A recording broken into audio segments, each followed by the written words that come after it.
Welcome back. We are headed straight into picks and bans for game number 2. DJ once again joined by Stingus as we pop off of a Sparta Prime win in game number 1, and a thrilling game 1 it was. Both of these teams absolutely bloodthirsty, ready to fight at a moment's notice. The flip of a coin, the drop of a hat. And we'll see if that bloodiness does continue here in game 2 as the bans do come through. Largely the same here from AOE God Squad compared to game number 1, but already a bit of an adaptation from Sparta Prime as we see that Talia take it away from Runeweaver.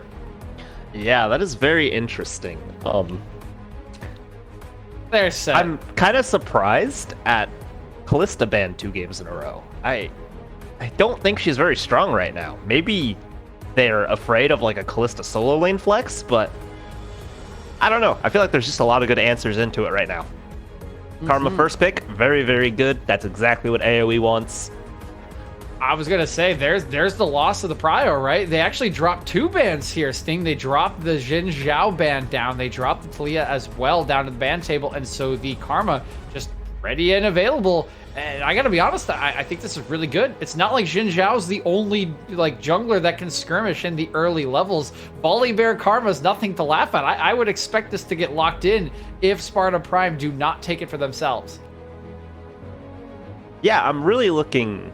AOE definitely wants stuff to go in now. They got the Karma. They got the Shirelia's user. They're very happy about that. They want to make sure they're using it properly now. That's a pretty good 1-2 for Sparta Prime to answer. Seraphine accomplishes a very similar goal to Karma, where it's just team-wide, go fast now. It gives you a go button. And then Diana, a melee champion. Always good with Seraphine. And it's a flex right now as well. Definitely a little bit better jungle, but can still be good, put mid into the right matchup. Yeah, that Diana just so strong right now in the meta in general. Just great to go in. Bit of a feast or famine champion, but is so very powerful and does have a lot of support with things like the Seraphine available. AOE God Squad hopping onto the Ezreal that Boost piloted in game number 1, taking that one away. We have seen Paxax play this plenty of times this season, as I get the Cubby curse here on my screen as well. It always spreads. Caster community can't get rid of this thing no matter how hard we try. The Nocturne, though, is the pickup here for AOE God Squad, and I gotta be honest, Sting, considering how strong this champion is, I'm shocked we didn't see it in game 1. Like, this champion is just gone. It's got like a 60% win rate in solo queue in 3 different roles. It's like the highest win rate in mid, top, and jungle. And you can just do disgusting things across the map by hitting the ulti, then pressing TP, and so your opponent, the opposing team, can't teleport and join the fight. It's gross. It's absolutely gross, and everyone should play this champion. I completely agree. And now it even has an extra layer with the Karma. Because now, when Nocturne's going ahead of everyone, you can catch up with him. Your whole team can follow you now, which is a really, really good way to support the Nocturne. But we're finally seeing it. Boost Samira. I'm excited for this. Boost Samira coming out here. We thought it wouldn't happen, but it is here. It is ready. For those who have not seen it, Boost has played this 3 times this season in Heavy League. Not one of those games has he had less than 10 kills, and I believe in one of them he had more than 20. This man is cracked on this champion. He can absolutely take over a game, and he's playing into an Ezreal, which he should have a very nice time against in lane. Can just keep you at bay, but it's not like he's going to stop you from laning. So this is Boost's best champion, and we'll see if he can absolutely take it here to God Squad as it does get through the bans.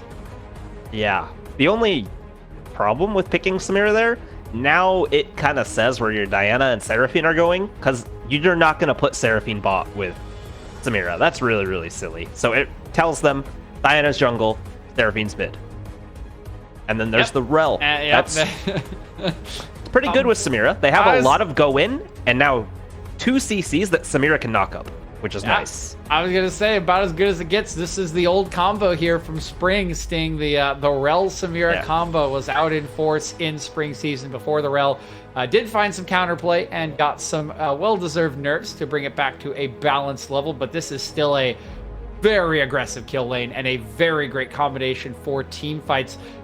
But when you have engaged, you can try to stick it, and that's what this Cassio is designed to do, Sting. This Cassio is so good into Sparta Prime's comp here. That's already 3 dashes that they need to use. And Cassio loves being dove on. The only thing I don't like about the Cassio here, it doesn't really agree with the rest of the comp. You have 3 champions that want to go in, and Cassio. So, it kind of makes... You have 2 options here. You can either support the Nocturne going in, or we can just use the Nocturne ult to kind of like disrupt and then peel back. So, that's a little disjointed, but Cassio is still so good into the other team. Yeah, I think this is sort of one of those cases where you look at the enemy comp and you're like, how can we not, right? Like, like how can we not? Like, maybe our comp doesn't agree, but like they just want to do one thing, and I can just press 2 buttons, and now they can't do their thing. It feels really nice. And there's more. There's a Wukong into set, and Stingus, you have a very strong reaction there. Enlighten me on what you're thinking. So they picked Set because Wu Huyun was playing very bad last game, and they want to bully him in lane. That's very good at bullying people who make lane mistakes. You can't bully Wukong. Wukong does exactly what Set does, but with better stats. So if he's losing this matchup, he's really, really underperforming today. And that's, yet again, another knockup for Samira. Another way in. Okay, all of the engage is here. You've got 4 melee champions, basically. I mean, Samira's ranged, but I mean, she doesn't want to play range. Yeah, she's like 500 range. She doesn't want to play range. You got 4 melee champions and that Seraphine that plays so well with melee champions. This is going to be the big question of the game, Stingus. How is that trigger finger going to work for Runeweaver? That's got to be the question. Yeah, this is going to be a really, really fun game. I think both comps have a pretty good way to play against each other. It's really going to be on how AOE decides to team fight. Are they trying to support the Cassio because Cassio is going to 1v9 them these fights? Or are they trying to go with Nocturne in to stop Samira? Personally, I think they should be trying to peel the Cassio. I'm pretty sure Cassio is the best to deal with what Samira is trying to do. But it's going to be close. It's going to be close. Samira has a lot of ways in here. He certainly does, and there are certainly options for both of these teams. But let's get into a couple of the individual matchups that we have kind of been highlighting here. You mentioned the laning phase, of course, in the top side in game number 1, and Desu absolutely bodied Wu Hyun in that game. Was up 50-some odd CS on Camille into set in that game. The split push win condition never quite came to be for AOE because they did want to team fight. But now we are looking at this set versus Wukong that you have said is an unlosable matchup for Wu Hyun.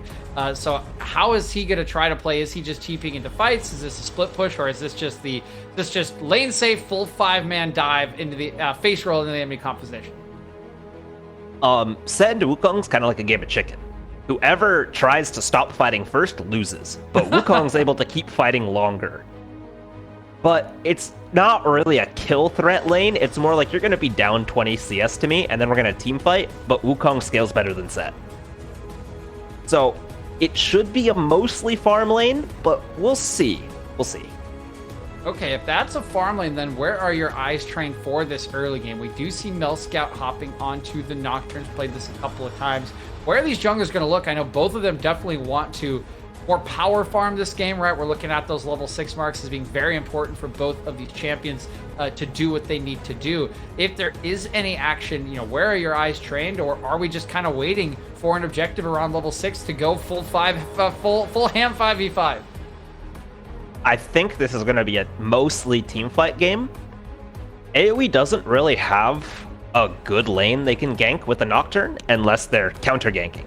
AoE has really good counter gank potential with the Karma, with the Nocturne, and the Cassio, whereas Sparta Prime has a couple ways in. Diana and Nocturne's a pretty even farm jungle matchup. Not a whole lot's going to happen there. It's going to be fights around objectives for the most part, but I do expect attention bot lane this game. Muscle wants... They're picking this knockup comp so Boost can pop off. And I think they're going to try to make sure he gets a good lead going in. Because if Boost has a lead coming into teamfights, it doesn't matter if you CC him. That Samira is disgusting in teamfights. Makes sense to me, and given the way he played on the Ezreal, given how well we know he can play on the Samira, I think it makes sense here for Sparta Prime, who once again do have the series lead here in 1-0 fashion. But we do see the comps, we do know the result of game 1. Stingus, whose comp do you favor in this game, and how do you think it's going to go down? I think the comps are really split. I have faith in Boost. Boost showed me last game he's way better than I thought he was. He really popped off last game. I have faith in him to carry this one too. Okay, the faith is here for Boost is success on his signature champion. Will it be enough to carry Sparta Prime to a 2-0 series lead, or will AOE, with this stopgap in Runeweaver's Cassiopeia, have the power to turn this one back around and even up the score count? Stick around and find out. We'll be back with Excellency Heavy League's quarterfinals in just a few minutes. Welcome back, ladies and gentlemen, and humans of all ages, because we got Game 2 on the line between Sparta Prime and AOE Gonsolid on red and blue side, respectively. Some interesting selections in draft, but the one I got my eyes on all throughout these team fights and throughout the series, honestly now, is Boost and his Samira. Yeah, you gotta have your eyes on Boost here. This is a Boost carry me daddy composition. This is Samira and three knockups and Seraphine. So Boost is on his best champion. Sparta Prime is saying you can't stop him even with that Cassiopeia. That's going to be a big question here. Runeweaver was pretty impressive in game number 1 on his Talia. He's going to have a very quick trigger finger here with the Miasma and with the Stone Gaze to shut down these engages, because if he does not, there is going to be one very angry Boost coming in to boost his team to another win. Yeah, and he has a team built around him as well. You have all the healing and shielding you would need from the mid lane. You have Engage from your support, your jungle, and even top lane Wukong there on the Wukong, offering a little bit extra knockups there for the Samira passive, and really hoping Boost can get off to a great start this game. On the other end, though, it is the AD carry in Paxax that has the exhaust. Kenny Master rocking that heal to make sure this 2v2 is nice and safe from the threat of the all-in. Mel Scout getting a leash from that duo as well. Level 1 from Boost and Sightstone. Sitting in this brush could get a little bit dangerous if they find the knockup. There it is. Flash immediately. But Kenny still gets knocked up, so Flash is burned for not very much reward. I actually think the flash could have been fairly important there, because it did get him to an angle that was much closer to his turret, and this lane can kill you very fast at level 1 and level 2 Necrox. It only takes one knockup to get things done here on this Samira, so I think it maybe was used a little prematurely, but I can see why Kenny has done this, and now he's gonna get flashed on. Okay, Sightstone looking for it. They use the heal and the exhaust. Sightstone, though, remember, when you crash down, there's no way out. And he's going to be first blood. But Muscle may not be soon to live either. He's flashing away, but Mel Scout flash follow, and Paxax is picking up the second in the bot lane. Double kill to the Ezreal, and Mel Scout's chasing forward. Runeweaver flashing as well. Poison ticking, and AOE 4 members at 3 minutes. Holy crap, Necrox, what just happened? AOE is ruthless. They are destroying Sparta in every single engage. We'll start with this top lane skirmish. You can see Muscle getting way too frisky here at level 2, invading Mel Scout's jungle. Mel Scout's like, yeah, I got Conqueror too, buddy. He just runs on top of him, flashes, autos him to death, and now the rest of the squad is in a 3v2.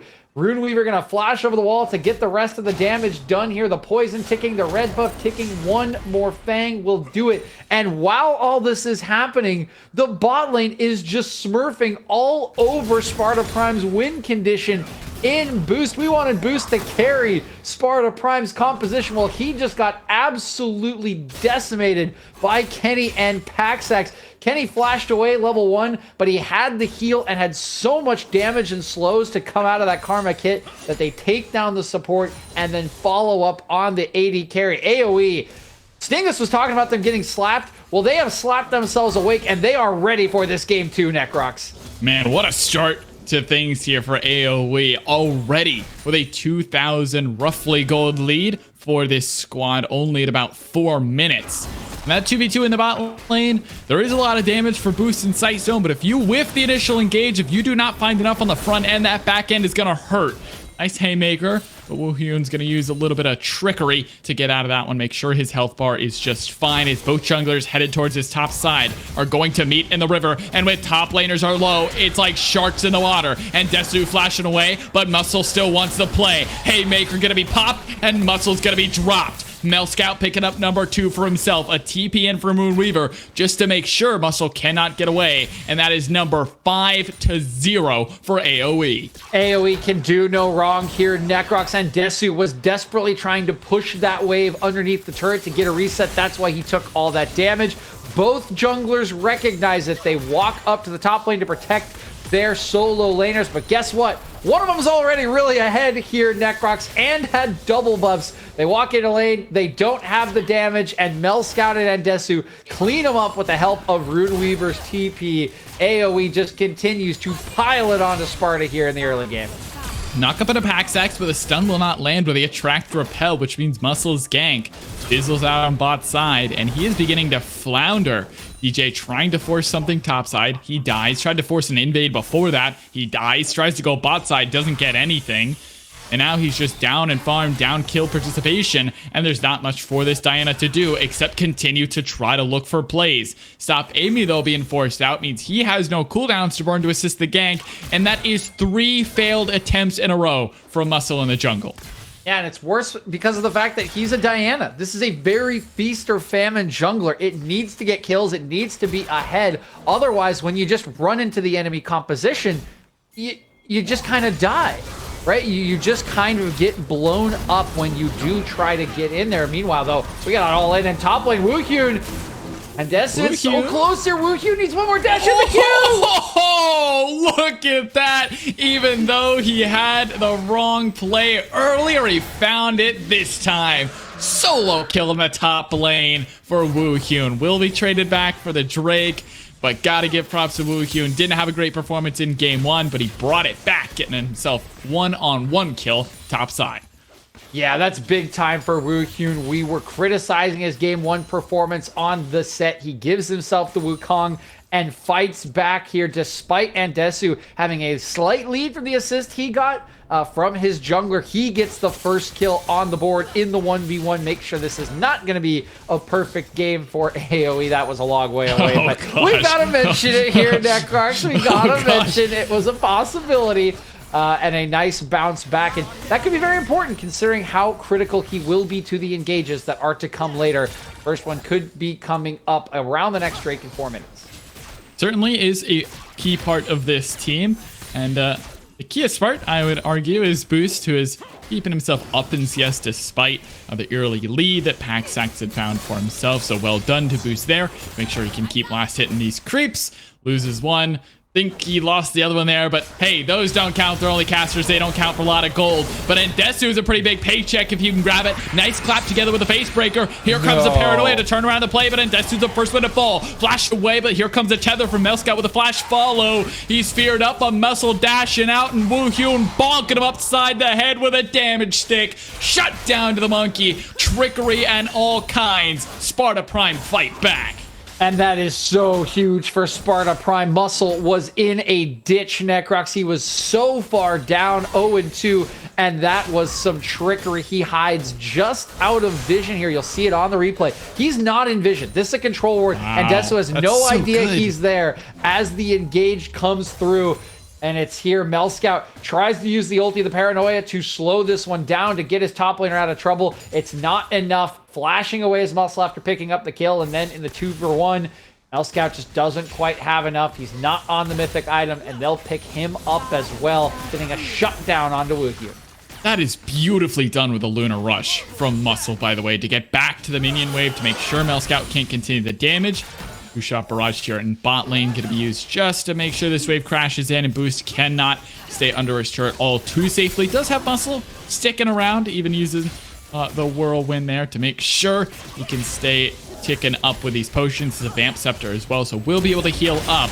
But here we go, the engage. They were too far out. Paxax now having the Arcane Shift and Flash away, but Boost not giving up on the play just quite yet. Inferno Trigger is pulled, but he doesn't have a lot of HP left to work with. Kenny Master Lin looking for the final bits of damage. Skill Shot lands. True Shot Barrage not available. Paxax has nothing left in the tank, and he falls as Muscle grabs himself kill number 2. Oh, they get so close, Necrox, but they're just getting baited in by Boost. Blinking health bar there. The move is first from Muscle, and I'm sure that Mel Scout is in the ear of his teammates. I'm coming, I'm in your back pocket. Whoop. Speaking of pocket, there's his ulti. Oh my gosh, it's a beautiful Flash Cleanse away from Boost, and get baited, my friend. I was thinking they were going to pull the Paranoia, but that is a nightmare for Mel Scout. Now it's even worse for Kenny Master Lin, but Muscle maybe a little bit too far here. Exhaust is down, but the kill gets through all the same. Sightstone now in the front line with the Essence Flux going to be procced. Here we go, 2v1 for now until Boost arrives. Very low health bars though. Paxax may be able to do this, but he does not have the critical cooldowns to hop forward anymore. So Sparta Prime get away with maybe a little bit of aggression, but they grab the kill all the same. Necrox, what has happened in this game of League of Legends? AOE God Squad had a 2k gold lead and was 5 kills to the good. 5-0. 5-0. 6 straight kills on Sparta Prime, and they now have a 600 gold lead. They have baited in AOE at every turn, and Muscle's gone from 0-2 to 4-2. He's been involved in 5 of these 6 kills.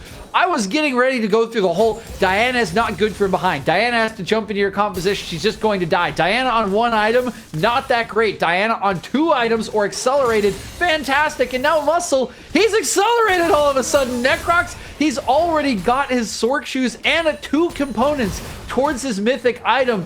This is an insane turnaround from Sparta Prime, and now it's Muscle who's in the driver's seat in the matchup. Yeah, Diana ain't behind no more, my friend. Muscle has really made things happen here. I was criticizing him earlier on for trying to go for plays when there weren't really good angles to take, but instead of forcing the issue now, he's more so responding to what AOE is doing, and that's where Diana can really thrive. He is responding to points of pressure, and he is allowing his team to thrive for it. 2-0-1 on Woohyun topside, 4-2-1 on Diana, and you've got Boost taking a CS lead down a bot lane for it as well. That means with the lead that they have earned for themselves, Drake will be gone. Sparta Prime getting that for themselves, tying things up on that front 1-1. Yep, Drake's now tied up with all of the pressure that Sparta have created, and it's okay, there's no time to talk to. They want to dive this. Oh my gosh, they're just going in. Beautiful double charm, and they're going to find Kenny Master Lin before the fight even starts. Goodbye, AOE. And then Desu, this TP is not the greatest spot to be, my friend. Has to frantically clear out those wave. Rune Weaver could teleport down, so they will not go for the dive. Mel Scout here in mid lane with a Rift Herald is going to take this turret in no time, which means Sparta Prime rotates back up to protect this turret. This turret should still almost fall. I think the true damage might be enough. 320 there. I can't quite see if it did go down. Here we got that. No, it's alive. It's in my way. It's just barely alive. Okay. Mid lane does not quite go down. A lot of gold here. Rune Weaver run. Rune Weaver run. Rune Weaver, nice petrifying gaze, finds the back end, and Muscle's gonna be the first one to drop. That was a lot of damage. Unfortunate that Kenny picks up the kill, but he'll be happy about it, surely. The Sightstone hanging around the side, making sure nothing else transpires. And they lose one for it. Nice bounty collected there from AOE to get themselves back in the swing of things. And that's where you see the power of this Cassio pick for Rune Weaver. Absolutely shutting down the engage, dishing out a ton of damage. And Necrox, he didn't even have his mythic item. That was just Lost Chapter. Now he has the Luden's Tempest in his inventory as the mythic items do come in across the board. I would say that's a nice power spike, not a huge one. Of course, Cassio going to be looking for some extra mana. The 2-item completion will really be a bigger one here for Rune Weaver. But they are just right back in this game, right? Incredibly close now, just a 400 gold lead for the likes of AOE at the moment. We got a Drake coming up in 3 minutes. And okay, hold on. I think, every time I try to make a point, Yeah, no, stop Amy. Can't even flash those, my friend. Put that on the ESPN not top 10 because that sucked. Stop Amy. You gotta know that you can't flash away from those. And Scout grabbed himself a free solo in the bot lane. I mean, you got to know that you just can't be there. You're playing against Nocturne, right? I think, honestly, Stop Amy just forgot he was playing against Nocturne for a little bit. And that's all it takes. And all of a sudden, the paranoia is popped, and you are just dead. There's nowhere you can go if you are not a dash champion, if you don't have mobility, which Seraphine certainly does not. Nice job there by Scout getting that free pick, and it just leads to more pressure on this very low mid lane turret. One decent push of a wave, potentially this base from Sightstone might be enough to take it down, and I think that's what AOE is looking for here in the next minute or so. Looking for this next objective coming up. Woohyun sitting up here on top side for now, maybe thinking about pushing this wave in, and will indeed do that. Stop Amy trying to collect this wave bot side. This turret probably just gone. There's no real easy way to stop it from falling, and that is first turret at about 15 minutes going the way of AOE in the mid lane. Woohyun gonna clap back here onto Endesu as we're fighting over vision control on the bot side. Director Kama take me all over the place. Muscle in the middle of two members. Gonna get a two-man pull with a moonfall. Boost in the middle of everyone as well. Spinning with that whirlwind to deny any further damage. Paxax having to flash away from the extended range. The boost is flashing forward. Paxax arcane shifting over the wall away from the Inferno trigger. 2 for nothing fight for Sparta Prime.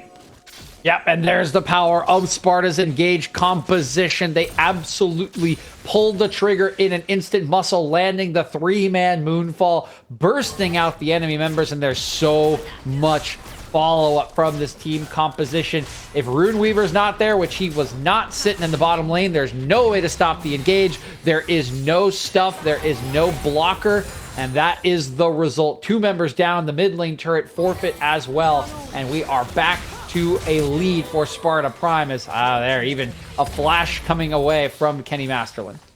Flash and Shirley is having to be used there to run away from Muscle's threat over the wall. Even without the ulti, he still has enough damage just in the kit and the build he has got for himself so far to take down that Enchanter. So Kenny will lose out on that one. 30 seconds, DJ, until this Drake spawns. Not a really important one, to be honest. And if either of these teams don't feel comfortable contesting, they could easily look to get something on the other side of the map. There is turrets both up on top side, and I think that is what Scout and Paxax are opting to do. They're going to assist Endesu, and grabbing this one should be Drake for Sparta Prime. Yep, unless Runeweaver gets caught out. Runeweaver, he's pretty fast on the Casio without flash. the boots even. Should probably be dead regardless though. Oh, nice flash petrifying gaze. Those are some fancy feet. He should not have been able to get out of that one, but nicely done there to escape the 4-man play. Yep, 2 nice stone gazes now from Runeweaver. Again, we have highlighted him, and he is certainly the point of power for his team at the moment, although they are trying to change that up a little bit here. In exchange for this Drake, they're going to get 2 full turrets on the top side, and those are the buffed 11.14 turrets here in Necrox.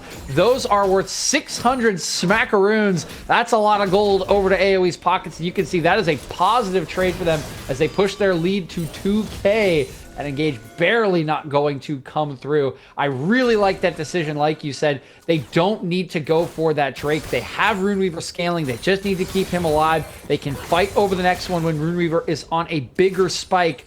When this tier is upgraded on his next big purchase, that's when I think they want to be looking to fight. Because right now, as you were at that Drake, you have that one item on Samira.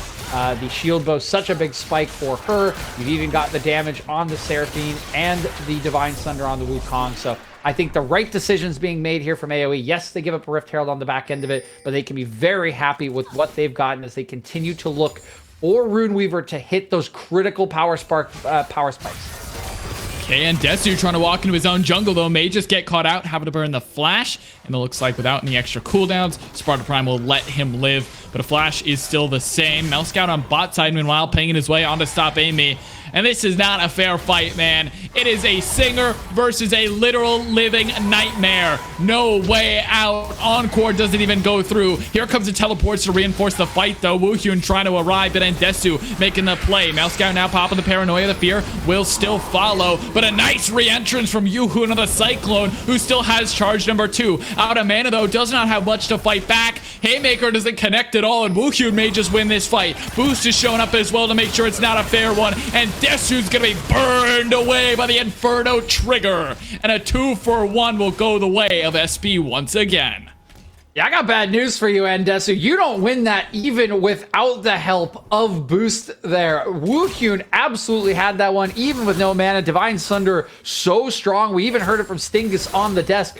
In an extended fight, Wukong can just go longer and do the same thing that Set wants to do. That was a beautiful play from Wuhyun, and it's going to set Sparta Prime up to take the lead right back to second Rift Herald. Going to be popped on the bottom side. It's going to result in one, potentially even a second charge on these bottom lane turrets. Camps being stolen away. Great stuff as the tempo once again swings back over to Sparta Prime. That gold lead from that tier 2 that AOE had built for themselves, they were giving up objectives for it. That's going to go right back the way of Sparta Prime. This turret won't fall for now unless they want to re-engage, though, and Desu's on the front line with the Shurelya's from Kenny, but they just can't get there. And Sparta Prime will be able to walk away. 2 minutes on this next objective. Wuhyun was thinking about rotating down bot side and stuff. Amy, man.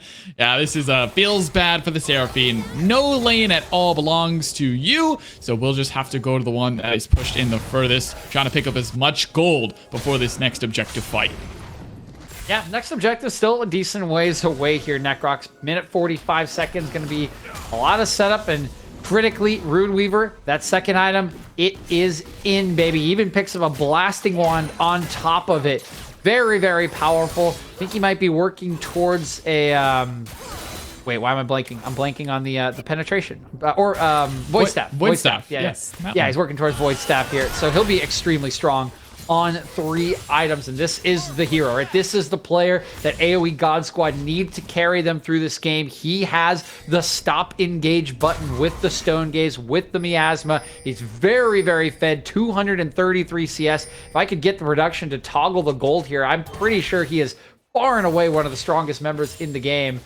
9,000. Oh, yeah. Yep. Oh, yeah. He's 2K, the strongest member. He's 1.5K, the strongest member in the game. Wuhyun, the second there, was 7,700. Or no, sorry. Actually, Muscler's got 89. And Desu looking to even out a gold if he could, but won't be able to do so. The other member I'm looking at in this upcoming fight in about 45 seconds, of course, is Boost. He has completed his shield bow, along with a little bit of extra lethality to burst through this front line. Still waiting to see if it's going towards something like the Collector. There it is. Okay, don't have to worry. Thought maybe we'd get a Serpent's Fang, deny the shielding from all of what Kenny and Desu and Mousescout even can provide, but won't have to worry about that one for now. Just going for the extra raw damage and ability to execute targets with the Inferno Trigger. AOE, though, not setting up around this next Drake. Instead, they are forcing the issue, starting up Baron and pulling off, just maybe looking for a fight on their terms. Yeah, I actually think Mousescout accidentally aggroed the Baron with his passive there, Necrox. That's lame. What if they wanted to start it? I don't think so. I think that was an AOE passive there, buddy. I was like your welcome humans of all ages at the beginning of the game. Sorry, buddy. Sorry, dog.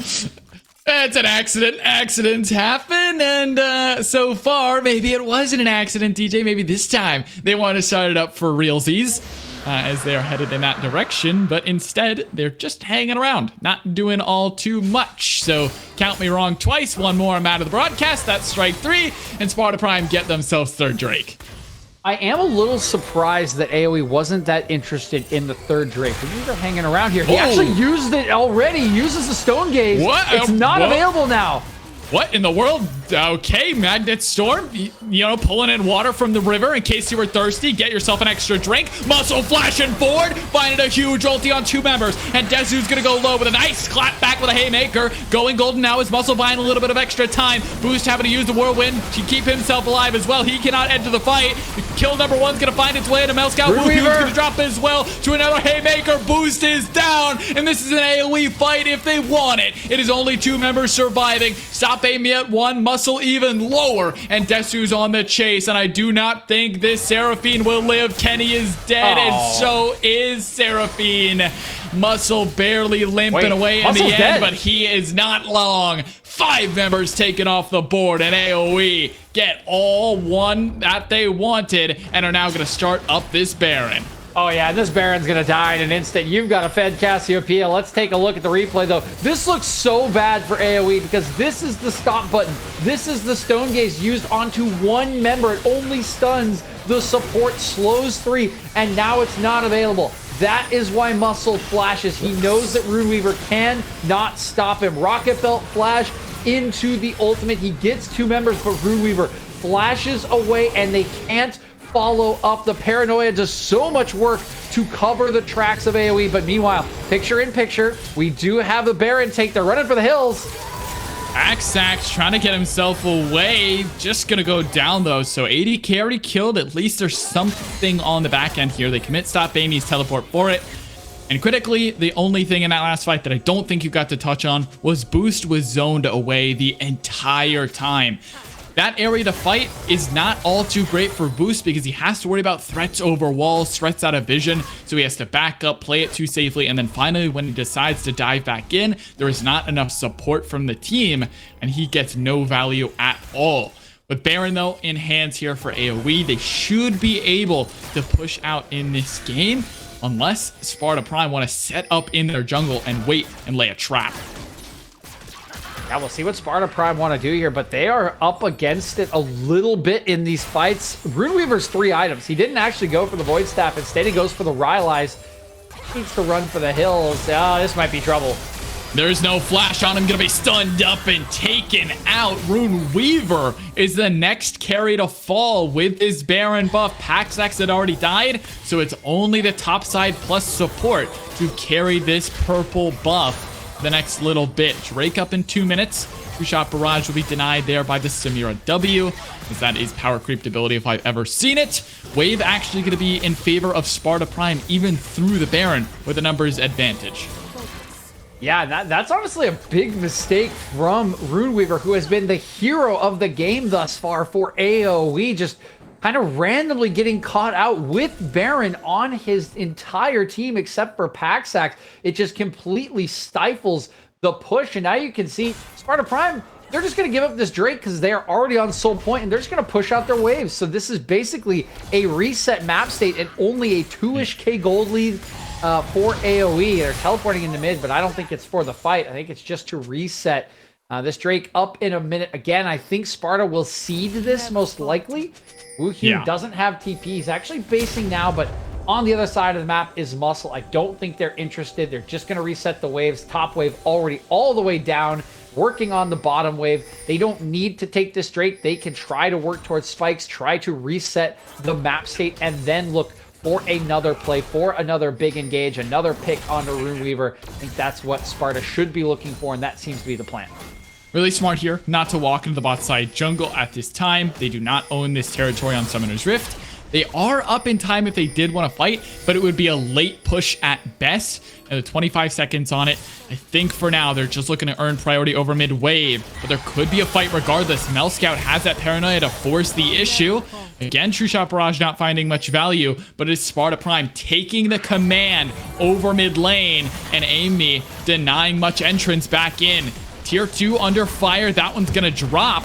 Drake's still not available, and all of a sudden Sparta Prime have earned themselves some priority, but they're walking into a petrifying gaze. Here comes a charm over the top as well. Mouse Scout diving himself into the back line. Muscle's the first one to fall. It is followed immediately by Runeweaver. It is 2 for 1, but Boost is on the back line, immediately exhausted, trying to bin with Inferno Trigger, not able to find very much, dashing himself around with the resets. Haymaker will take him down. Woohoo now spinning. It's so low on Stop Baby, but he will not fall with a flash away. Sparta Prime turn around the fight with Boost in the front side. AOE lose 4. Kenny now to hold the base. Yeah, it's just Kenny left. He can't do anything against Woohyun, who's absolutely massive on this 2-item power spike. Getting the shielding from the Sterix gauge is incredibly strong here. 5, 1, and 7. And despite Boost being well interrupted during his ultimate, it's not enough. It all starts once again with the petrifying gaze. Yes, it does a ton of damage, but it's onto the support and the jungler who has the stopwatch. That allows the fight to be turned. Runeweaver goes down, and then there is the engage from Boost. It's interrupted brilliantly by Andesu, but Woohyun with that follow-up still has has not used the Cyclone, and you can't get away from him after all of the other abilities have been used. He cleans it up for Sparta Prime, and he's earned them the Mountain Soul. The consequences of AoE's actions are coming to fruition here, DJ. Mountain Soul to champions like Rel, Wukong, even something like the Seraphine or the Diana becomes such an issue. You need to kill them in these fights or they will just engage and win like we saw. The double stopwatch was so important. Zhonya's now completed for Stop Amy. Zhonya's in for Muscle. Even a stopwatch on Boost in case he goes a little bit too far or gets dove on.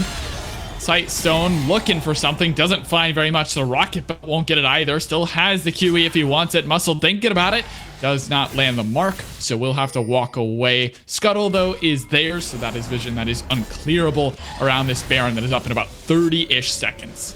Yeah, and all of the control is going to be here for Sparta Prime. They are clearing out the wards, prepping for this Baron.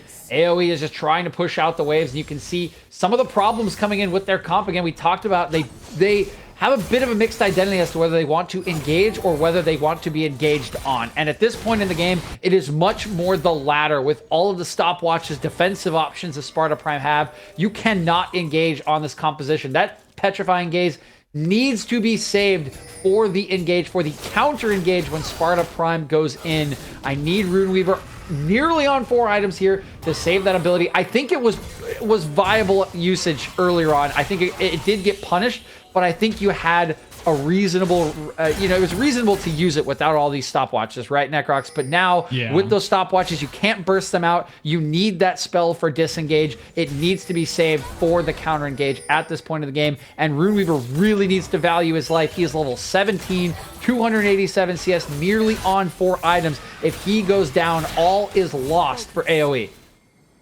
And Sparta Prime looking for it once again. They pull the trigger immediately. They're going to find Runeweaver. Not a chance to turn to stone as he turns to dust. Paxax and Rune both down. And that indeed, my friend, is game over. Just like that, blink and you miss it. Sightstone comes up big with the engage and Stop Amy over the top of the Encore. Will end out game 2 for Sparta Prime. Maybe there's a miracle-based defense, but Muscle one-shots everyone, and Endesu will not live to tell the tale. Boost cleans up the back end of the fight, and it is Sparta Prime 2-0. And it's just like that once again. A little bit of a different story from game number 1, but the way the game ends is exactly the same, Necrox. AoE get caught out just a little bit. One member gets obliterated in the engage, and that member is the critical one. It is Runeweaver with all of the disengage, with all of the power on the Cassiopeia. He gets knocked up by Sightstone, the sub, in for the season-long member in Alex, who comes up with the big play to clean up this game and move Sparta Prime to series point.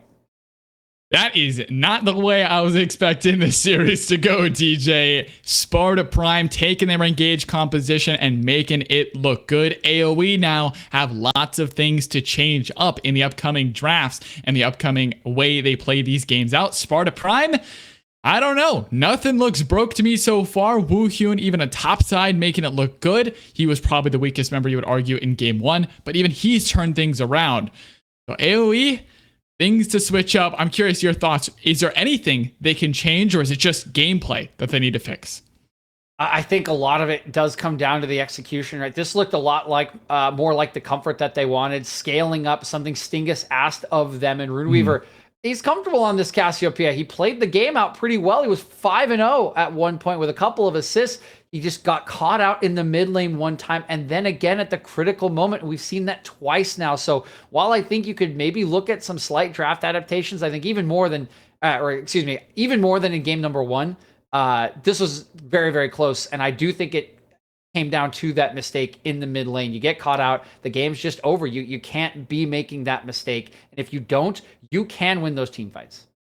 Certainly can. A quick update for the other side of the rift on Excellency Stream 2. Glaive is up to 0, looking to make their way into the semifinals as well. If you want to check them out, make sure to head over to twitch.tv/Excellency Esports 2. You can see what's going on in that series. But for now, I'm going to throw it on over to the analyst test where Stingus is patiently awaiting to tell us exactly what went wrong for AOE and what went right for Sparta Prime. And welcome back to the analyst desk. You heard it from Necrox. Both series in the quarterfinals now balanced at 2-0. The other one in favor of Glaive. This one now in favor of Sparta Prime, who do get it done in game number 2. But honestly, it wasn't really a boost that was the carry here, Stingus. Yeah, I'm very happy. Woo Hyun really showed up this game. He must have been really mad at himself for the first game, because that was the best I've seen him play all split. Yeah, he was a monster on that Wukong. Got out ahead, got a solo kill, and never looked back. I think finishing that game, 6-1-10 or something like that? It was 5-1-7 at one point. Had 3 items in the inventory and really was massive in cleaning up and starting some of those team fights. A little bit of credit has to also go, though, I think, to Sightstone in this game. We didn't hear a lot of him in game number 1. We know that he is the sub in for one of the all-pro supports in Alex, and he hit several key engages and disengages throughout that game to stuff and engage upon AOE, and of course comes up with the critical one onto Runeweaver that seals the game. Yeah, and it was tough for Boost to play into that comp. We kind of talked about it after the draft. They had a lot of tools to kind of stop what Sparta Prime wanted to do, but that only really works in front-to-back fights. You saw over and over again, Sparta Prime was getting scraps, and they want scraps. Whenever they can get a skirmish going, any kind of fight that's like not organized, that's really good for them. And they just kept finding them. Wukong engages, Rel engages, it was really nice. And that's what I want to talk about. I think we forget in all of this extended team fight, right? Sparta Prime's cleanup to win the game. This game started at 3 minutes with a 2k gold lead and 5-0 kill score for AOE. They had turned every single play. They had completely outplayed the bot lane with this Karma on Kenny Masterland. Thing is, what happened? Yeah, that was just kind of disrespectful by AOE. I think they said, we have a gold lead, stop playing the game. Wait, we will outscale them now. Because their jungle stopped looking for plays, their mid was just kind of waiting, their support never looked to roam, it was just really weird. They had the lead, and then they were just like, we'll take 5. I'll wait. But Sparta Prime was not down. Muscle just kept shoving his face in lanes. Absolutely. I mean, we talked about it. I think Chad mentioned it. 0-2 during those 3 minutes. 5 minutes was all it took. That take 5, and he's 4-2. And you can't, like, that's a Diana. That's Muscle's Diana. You cannot let a Diana get to 4-2. Yeah, that was beautiful. Something to note, though, every fight Muscle engaged, they lost. Every fight Wukong or support engaged, they won. If I'm on Muscle's team right now, I'm like, yo, you're playing the early game fine. You're not our go button. Wait, your follow-up. Let other people start the fight, then do what you gotta do. But his eye for play seems to be a little sus, but everything else is going good for them. That is very true. They did lose that fight around the Baron Pit when he engaged on the Petrifying Gaze-less Runeweaver. And speaking of that Petrifying Gaze, we mentioned how important that spell was going to be in this game. We saw it used a couple times to great effect. We also saw it used, Stingus, very offensively in a couple of questionable situations. So, you know, is that the... If they do go back to this pick, is this just an execution error? Is this a misunderstanding of how this should be played for AOE? It was kind of like what I talked about in the draft. They had really good champions that kind of worked together, but it was still just jointed. Set and Nocturne want to go in. Cassio can't go in ever. It's just really hard for them to all have an ideal fight at the same time. It's always 3 of us are happy, 2 of us are unhappy. 2 of us are really happy, 3 of us are unhappy.